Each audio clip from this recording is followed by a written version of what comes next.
vidas humanas, infectados, que hoy pues han sido 195 decesos los contabilizados. Tenemos que lamentar otro día más que es el peor desde que comenzó la cuarentena y el aislamiento social, casi 200 muertos en el Perú hoy. Estamos hablando de 3.983 fallecidos en total y 6.154 casos diagnosticados solamente el día de hoy. Por supuesto, una de las consecuencias de una situación como esta es que la cuarentena también limita muchísimo instituciones fundamentales, para empezar, el Poder Judicial. Es una de ellas. Vamos a conversar precisamente con su presidente, el presidente de la Corte Suprema, José Luis Lecaros, a quien le damos la bienvenida para que nos comente y podamos precisamente ir aventurando también cómo será la situación con el Poder Judicial peruano en estas semanas y los próximos meses. Doctor Lecaros, gracias por estar con nosotros. Buenas noches. Tenemos, parece, un problema con el audio. Tenemos problemas con el audio. Vamos a ver, vamos a tratar de poder reconectarnos. A ver, ¿nos escucha, doctor Lecaros? Sí, nos escucho. Ahora sí nos escucha. Bien, volvemos entonces, por favor. Activado. Perfecto. Te decía que muy buenas noches, Enrique, y un saludo a toda la ciudadanía. Bueno, gracias por estar con nosotros. Cuéntenos, lo primero es que el Poder Judicial también ha ampliado la suspensión de labores hasta el 30 de junio. ¿Qué cosa es la que está funcionando actualmente y cómo calcula usted que ya a partir del 30 de junio, qué es lo que va a funcionar para que la ciudadanía lo tenga en cuenta? Bueno, el Poder Judicial ha ampliado su cierre temporal, digámoslo así, hasta el 30 de junio, por algunas razones importantes, que son los locales judiciales, como todos saben, son unos locales muy pequeños y que nos den un hacinamiento total de los servidores judiciales, expedientes, etcétera, etcétera, de modo que reanudar las labores en esas condiciones sería imposible, que no podría guardarse el distanciamiento social ya dispuesto, de modo que todo el mes de junio vamos a preparar los locales judiciales para que puedan los trabajadores y los reintegrarse a sus favores, y el 17 de junio va a comenzar ya una asistencia parcial a funcionarios registrados a efecto de, como digo, preparar los locales para que puedan atender al público, a la ciudadanía, y continuar la marcha del Poder Judicial a partir del 1 de julio. Mientras tanto, siguen funcionando los órganos llamados de emergencia, que atienden los casos penales con detenidos, los casos de violencia familiar y todos los casos aquellos en que tenga pues una situación delicada que no puede esperar. Estos tribunales de emergencia, doctor Lecaros, ¿cuáles son los cuidados que se toman en cuenta para que puedan seguir funcionando? Bueno, en primer lugar, todas las audiencias y actuaciones son virtuales. Las actuaciones presenciales, no digo que están prohibidas, pero hay una recomendación expresa del Consejo Ejecutivo de que sea en el menor número posible, solamente cuando sea imposible hacer las audiencias en forma virtual. Por otro lado, está dando todos los implementos de seguridad a los tanto magistrados como empleados, a efecto pues de salvaguardar su salud y que no contraigan esta enfermedad COVID-19, o incluso trabajadores se les está dando un bono especial por movilidad, tú entre 20 soles por los que viven en el mismo distrito, ubique la sede judicial, y hay hasta de 50 soles para los que viven más lejos. De modo que estamos teniendo sumo cuidado en salvaguardar pues la salud de nuestros trabajadores y, repito, la ciudadanía no corre con peligro de contagiarse porque las audiencias no son presenciales, sino virtuales. Cuando se reinicien las labores en el cronograma que usted acaba de describir hace un par de minutos, ¿cómo se va efectivamente a reiniciar? ¿Van a ser también virtuales la mayoría de audiencias? ¿Van a tener en otros casos el distanciamiento del caso? Ustedes, por ejemplo, como trabajadores del Poder Judicial, ¿van a tener horarios escalonados también para evitar las aglomeraciones y para manejar los espacios que siempre pues representa esto una complejidad en la situación en la que vivimos? Bueno, comenzaremos a tratar el tema de los horarios y efectivamente que va a hacer un turnos para el trabajo de los servidores judiciales. Un grupo de trabajadores va a ocurrir físicamente a los locales judiciales los días lunes, miércoles y viernes, y en la siguiente semana lo hará martes, jueves, el otro grupo en los días corresponda, ¿no? Obviamente que los días que no concurran a trabajar tendrán que laborar a distancia, ¿no? De modo que está garantizado que los trabajadores van a tener un distanciamiento social de ellos, no van a estar a menos de 2 metros de distancia para evitar cualquier contagio. Las audiencias, por otra parte, van a ser virtuales y salvo, como digo, casos excepcionales, muy excepcionales, en que no se pueda hacer esta audiencia virtual por una razón nada, por decirse.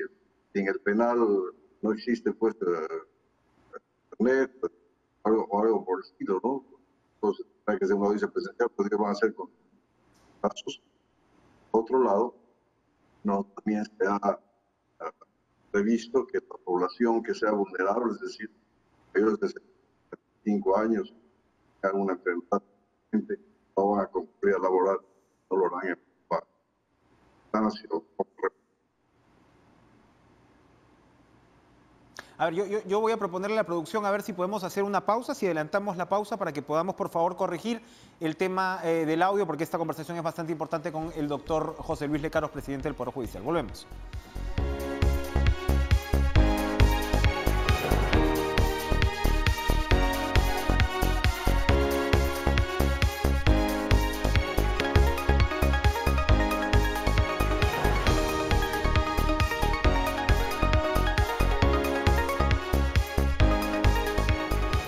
Seguimos con el presidente de la Corte Suprema, José Luis Lecaros. Doctor Lecaros, a propósito de lo que nos contaba antes de la pausa con respecto a los cuidados que se va a tomar para reintegrar las labores, todo lo que se realice pues, por el lado de escalonar horarios, pero sobre todo el tema de las audiencias virtuales.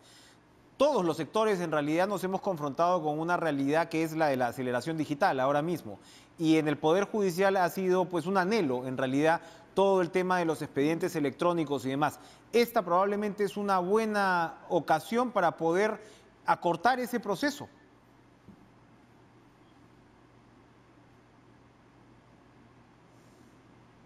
No te escucho. No te escucho. Estamos con problemas, lamentablemente. A ver, ¿nos escucha ahora sí, doctor Lecaros? Sí, ahora sí te escucho, sí. Le comentaba el tema de la posibilidad de acelerar toda la transformación digital del Poder Judicial, aprovechando las circunstancias forzadas.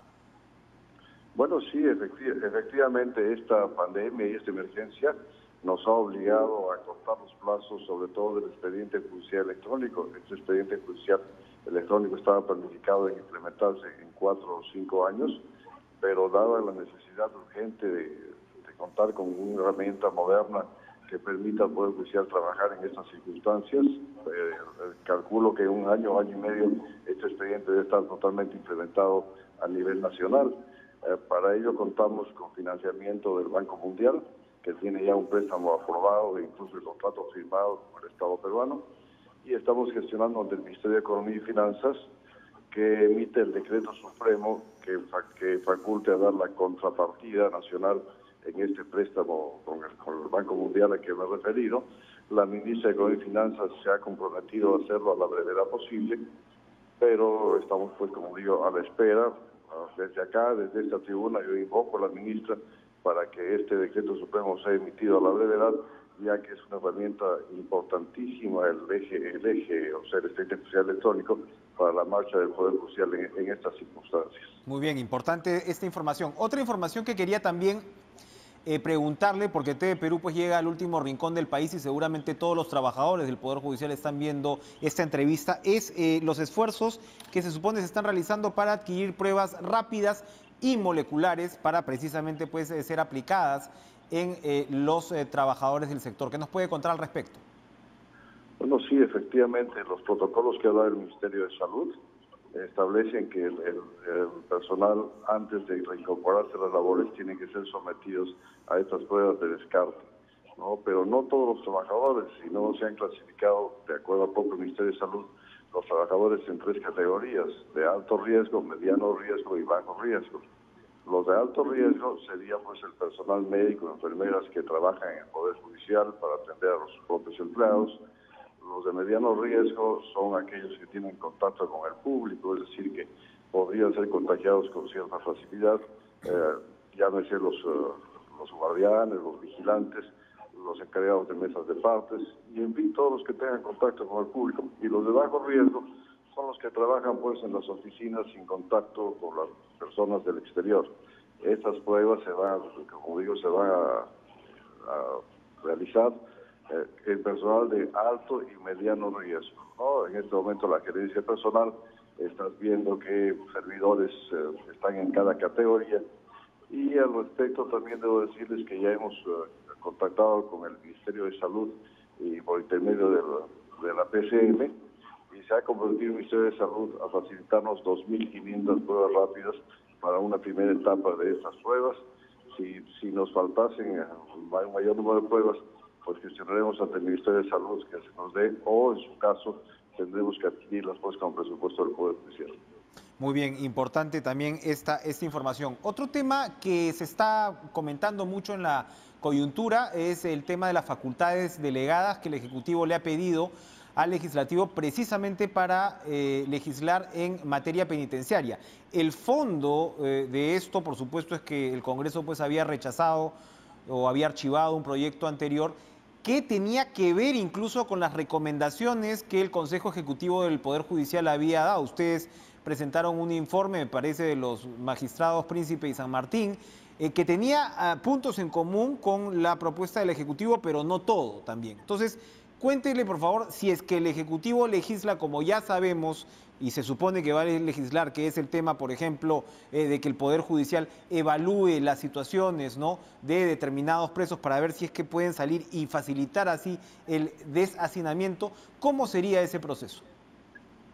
Bueno, efectivamente, el Poder Judicial está muy preocupado por la situación de hacinamiento en los penales, ¿no? Como todos sabemos, pues en los penales hay una sobrepoblación inmensa con respecto al aforo, el cupo que tienen estos establecimientos.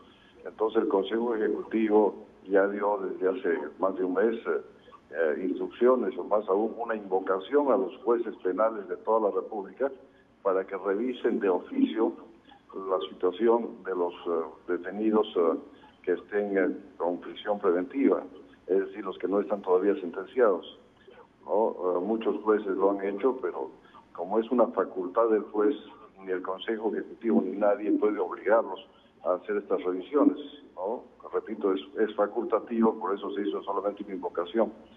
Por otra parte, la Sala Plena de la Corte Suprema, haciendo uso de su iniciativa legislativa, hizo suyos unos proyectos de ley que lo hicieron el doctor San Martín y el doctor Víctor Prado Saldarriaga, respecto uno de ellos a los procesados y otro respecto a los ya sentenciados.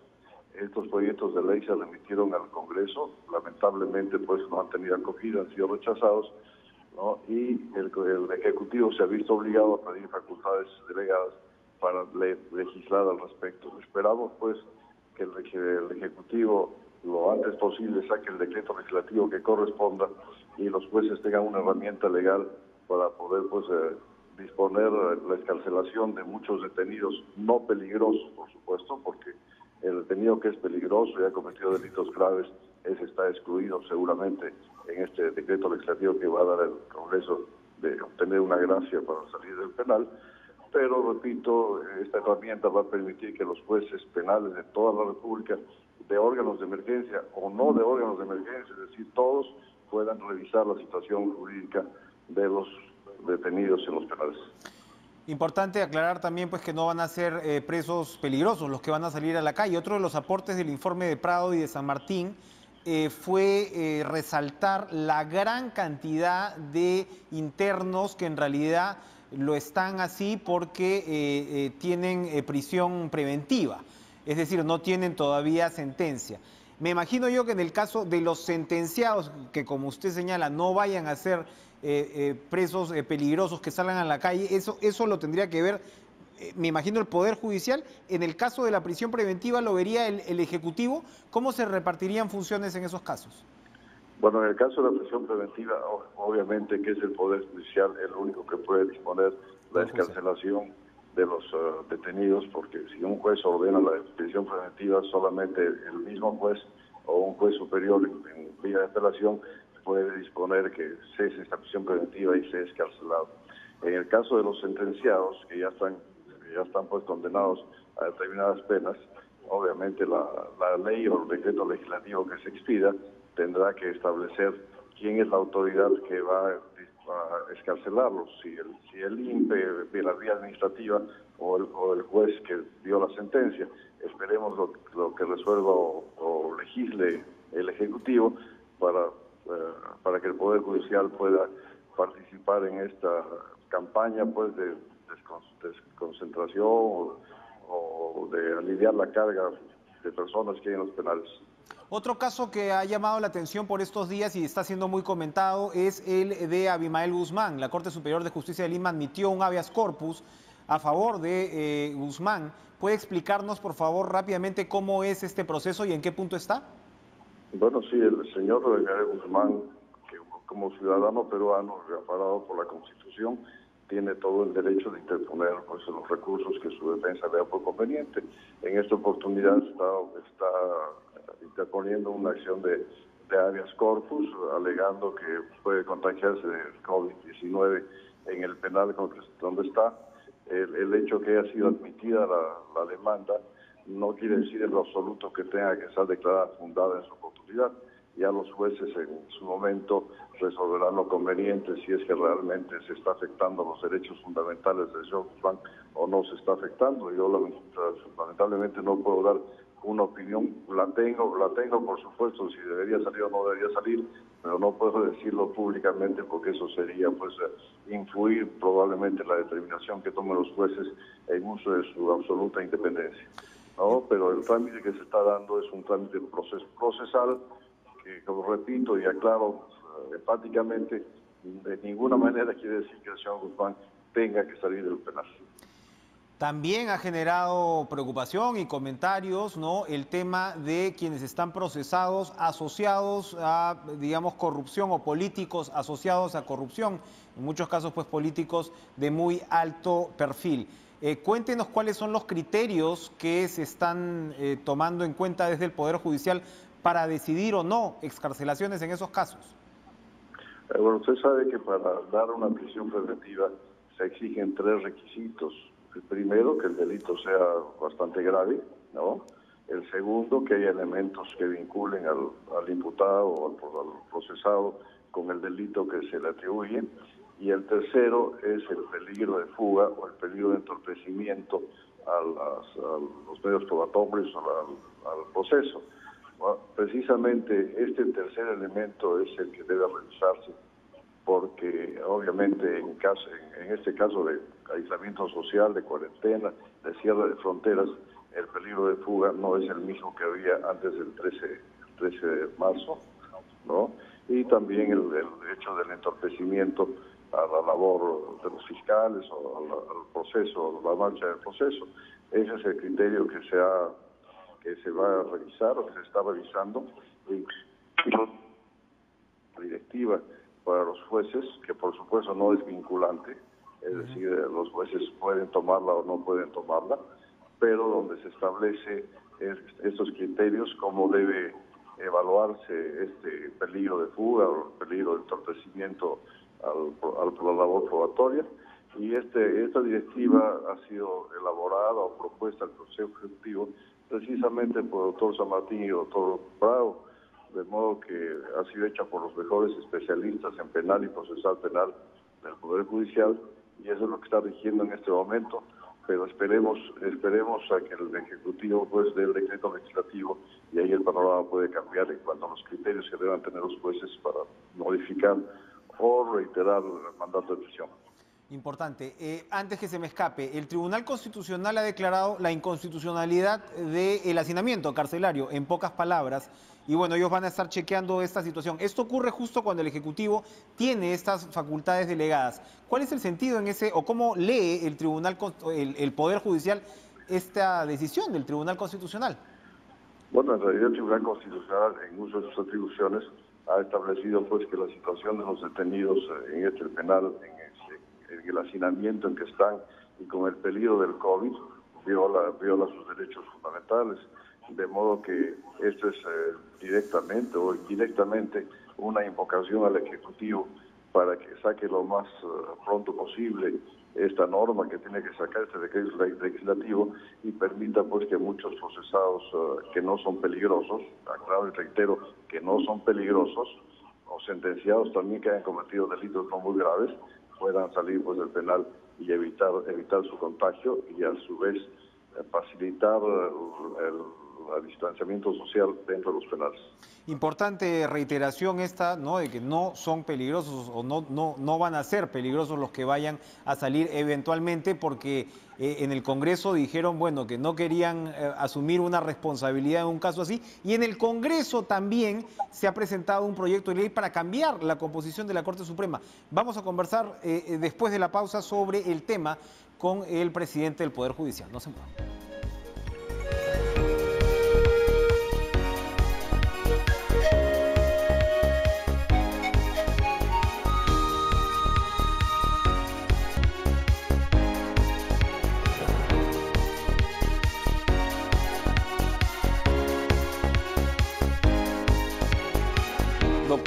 Doctor Lecaros, uno de los efectos colaterales de esta situación que estamos viviendo, las estadísticas pues todavía no son completas, es aparentemente el tema pues de la violencia familiar, la violencia contra la mujer, la violencia doméstica. Hemos visto, ¿no?, al parecer un incremento de casos, pero según nos informan, las resoluciones de los juzgados mixtos sobre medidas de protección que se dan durante la emergencia señalan que estas se darán mientras dure el estado de emergencia. ¿Esto qué quiere decir? Que estas se van a tener que renovar cuando termine el estado de emergencia. Estamos hablando, pues, en muchos casos de potenciales agresiones, ¿no?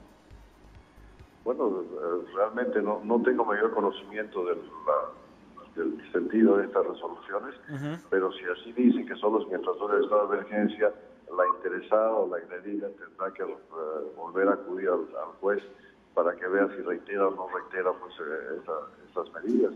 Porque tengamos en cuenta una cosa, este confinamiento que se hace de las personas y familias en los domicilios crea pues un estrés muy fuerte en sus miembros y probablemente pueda ser la causa de estos actos de violencia, ¿no? Entonces, que de pronto levantada la cuarentena o de emergencia, ya creo que tendrá que evaluarse nuevamente una vez terminada esta emergencia, la situación familiar de las personas agredidas y los agresores, para ver si se renuevan o no estas medidas. Le doy el dato para ver si es que efectivamente todas las resoluciones están saliendo así, ¿no? Porque hay, en este caso, sobre todo mujeres preocupadas por su condición, que de repente, pues, evidentemente va más allá del estado de emergencia. Quería terminar, doctor, con el proyecto de ley que ha presentado Podemos Perú. Daniela Urresti lo está impulsando para pasar el número de jueces de la Corte Suprema de 20 a 40. Dice que es una irrealidad lo de ahora porque ya como tal se han nombrado a como 49 jueces supremos adicionales, dice el congresista Urresti. ¿Ustedes están de acuerdo con esta potencial modificación de la Corte Suprema? Bueno, la Sala Plena de la Corte Suprema todavía no se ha pronunciado al respecto porque obviamente el Congreso todavía no nos ha mandado la consulta sobre este proyecto de ley porque tiene que opinar la Corte Suprema, no, pero de la que el Supremo son los más representativos y sobre todo mi opinión personal es que esto es inviable. Por una razón, más aún, la persona que ha hecho el proyecto de ley desconoce totalmente la realidad de la Corte Suprema.